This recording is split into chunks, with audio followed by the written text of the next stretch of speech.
ഹമാസിന് അനുകൂലമായ പ്രതിഷേധത്തിൽ പങ്കാളിയായി എന്ന പേരിൽ സ്റ്റുഡന്റ് വീസ റദ്ദായ ഇന്ത്യൻ ഗവേഷക വിദ്യാർത്ഥിനി അമേരിക്കയിൽ നിന്നും സ്വയം നാടുവിട്ടു.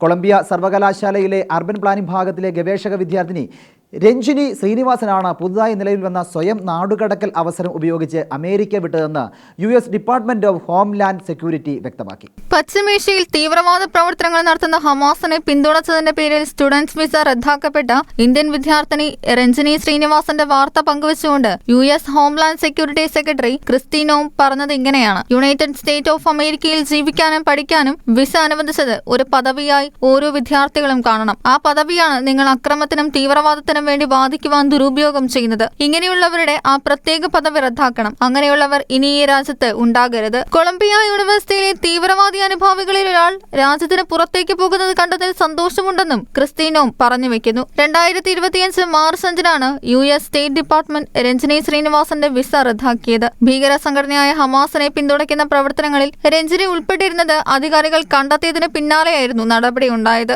അധികാരികൾ നാടുകടത്തുന്നതിന് മുൻപ് സ്വയം പുറത്തുപോകുക എന്ന വഴിയാണ് രഞ്ജിനി ശ്രീനിവാസ് ഇവിടെ സ്വീകരിച്ചത്. അടുത്തിടെ ഇന്ത്യയിലെത്തിയ US-ൽ നിന്നും നാടുകടത്തപ്പെട്ടവരെ പോലെ സൈനിക വിമാനത്തിൽ കയറ്റി നാട്ടിലേക്ക് കടത്തുന്ന അപകട സാധ്യത ഒഴിവാക്കാനാണ് രഞ്ജിനി ശ്രീനിവാസ് സ്വയം പുറത്തുപോകലെന്ന വഴി സ്വീകരിച്ചത്. Customs and border protection agency app ഉപയോഗിച്ച് സ്വയം നാട് കടക്കുന്ന ദൃശ്യങ്ങൾ പുറത്തുവന്നത് സ്റ്റേറ്റ് ആഭ്യന്തര സുരക്ഷാ വകുപ്പ് പ്രസ്താവനയിലൂടെയാണ് ഇക്കാര്യങ്ങൾ പുറത്തുവിട്ടത്. International desk Shekinah news.